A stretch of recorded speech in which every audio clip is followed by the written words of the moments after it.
Hello বাগান প্রেমী ইউটিউবাসী, আপনারা যে যেখান থেকে আজকে আমার এই ভিডিওটি দেখছেন আপনাদের সবাইকে বিলেতের বাগান বাড়ির আরেকটি ব্র্যান্ড নিউ ভিডিওতে স্বাগত জানাচ্ছি। আর আজকে হচ্ছে জুন মাসের 18 তারিখ। তো এই গত কয়েক সপ্তাহ প্রচণ্ড খারাপ আবহাওয়া ছিল।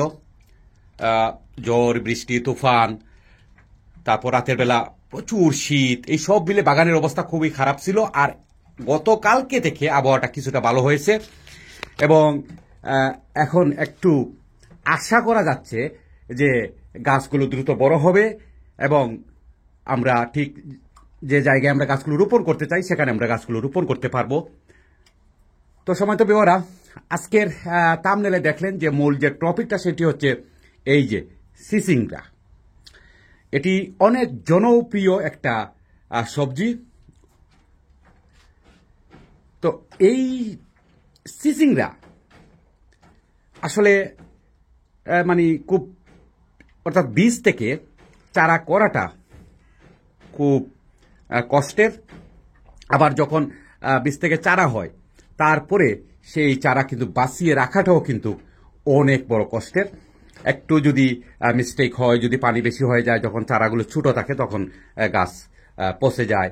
তো এই যে দেখুন এখানে কত বড় আমার এই সিসিংরা গাছগুলো হয়েছে। তবে এখানে যদি আপনাদেরকে দেখাই, এই যে দেখুন গুড়া, এই যে গুড়াটা যদি একটু দেখেন, এখানে এই যে চারটা, এদিকে দুইটা আর ওই পিছনে চারটা সিসিংরা গাছ।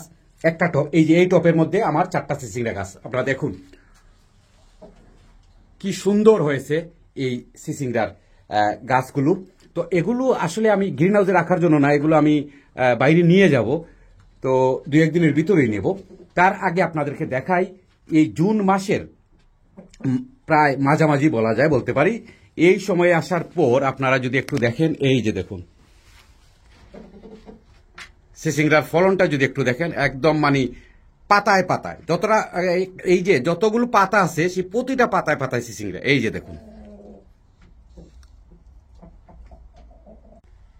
তো একটা সমস্যা হয় আমাদের, সেটি হলো যে অনেকের গাছে কিন্তু ফুল আসে না, আর যদি আসে তা সেখানে কিন্তু মেল ফিমেলের একটা সমস্যা হয়। তো এই যে দেখুন, এই যে ফুলটা আপনার দেখবেন যে ফিমেল, এটা দেখবেন এই যে দেখুন এখানে মানে সিসিংরা আছে। আর যে ফুলগুলো মেল, অর্থাৎ ফিমেল তো এটা, আর এটা হচ্ছে মেল। এই যে দেখুন, এই যে, তো এরকম এই যে দেখুন এখানেও আছে। তো এগুলো আসলে হ্যান্ড পলিনেট করার দরকার পড়ে। আবার যদি আমি এই গাছটাকে বাইরে বাগানে নিয়ে রাখতে পারতাম তাহলে সেটাই আমাকে আর হ্যান্ড পলিনেট করতে হতো না, সেখানে আর পরাগায়নের দরকার হতো না। তো যাই হোক, এখন মূল যে বিষয় সেটি হলো যে আমাদের যাদের এরকম বড় বড় সিসিংরা গাছ হয়েছে, অর্থাৎ আমরা যারা শীত প্রধান দেশে সামার গার্ডেনিং করি, আমাদের যাদের এরকম সিসিংরা গাছ রয়েছে, আমাদের সবচেয়ে বেশি যে সমস্যা সেটা হলো আমাদের গাছে সিসিংরা আসে না এবং ফুল আসে না, মেল ফিমেল দুটাই খুব কম আসে। তার জন্য আপনারা কি করবেন, কোন লিকুইডটি আপনারা ব্যবহার করবেন সেটি আজকে আপনাদের সাথে শেয়ার করব।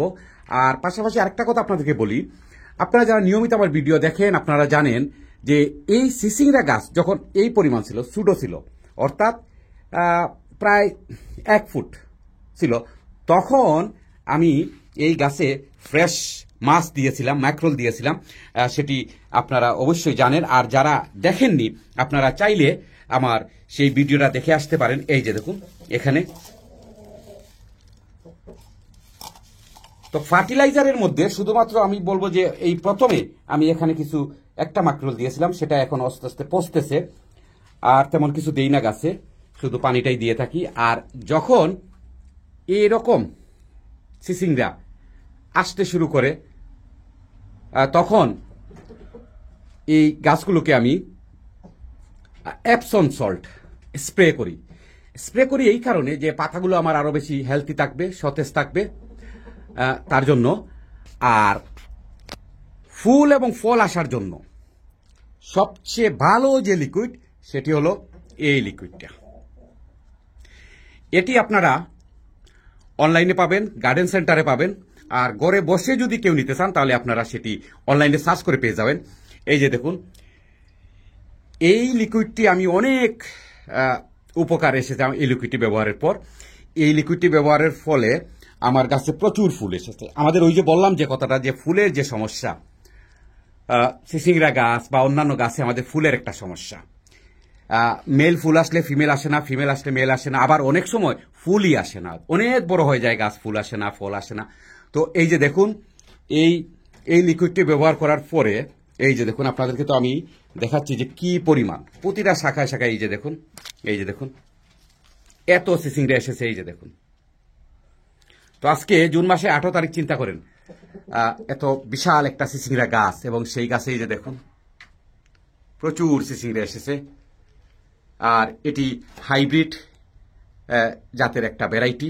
সিসিংরা অনেকগুলো ভ্যারাইটি রয়েছে। তো আপনারা যারা বিশেষ করে শীত প্রধান দেশে সিসিংরা বা অন্যান্য সবজি চাষ করেন, আমি সবসময় আপনাদের বলি যে খাটো জাতের এবং হাইব্রিড চারা আপনারা রোপণ করবেন।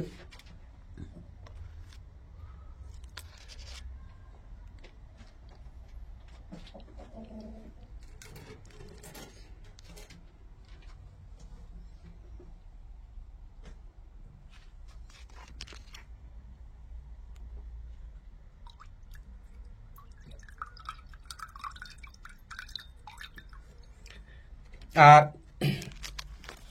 এই লিকুইডটি আপনারা কিভাবে ব্যবহার করবেন, কতটুকু করবেন, তা কিন্তু এই যে এইদিকে লেখা আছে, আপনারা এখানে লেখা পাবেন।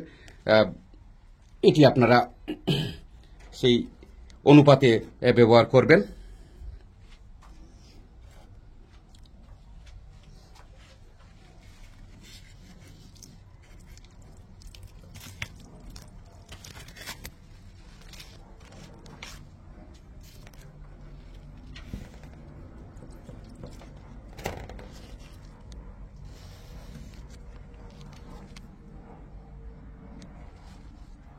তো সময় তো বিবরা, আপনারা যারা আপনাদের সিসিংরা গাছ নিয়ে চিন্তিত আছেন, যে গাছ বড় হয়েছে কিন্তু কোনো ধরনের ফুল আসতেছে না, ফল আসতেছে না, সিসিংরা ধরতেছে না, আপনাদেরকে এই লিকুইডটি ব্যবহারের অনুরোধ করব। আপনারা এটি ব্যবহার করতে পারেন। এটি অনেক বেশি ফুল আসবে আপনার গাছে, পাশাপাশি আপনার ভেজিটেবলও বেশি আসবে। অর্থাৎ যত বেশি ফুল আসবে ততই তো সেখানে সিসিংরা আসবে বা আপনার ভেজিটেবল ধরবে। ফুল যদি না আসে তাহলে সিসিংরা কিভাবে ধরবে? তো এই যে দেখুন, সব জায়গায় এই পরিমাণ সিসিংরা আমি চিন্তা করতে পারিনি যে এই ঠান্ডার মধ্যে এসেছে। তো সময় তো ভিউয়াররা, আজকে পর্যন্তই। বিলেতের বাগান বাড়ির পরবর্তী ভিডিও দেখার আমন্ত্রণ জানিয়ে বিদায় নিচ্ছি। আপনারা সবাই ভালো থাকুন। আপনাদের সবার জন্য শুভকামনা রইল।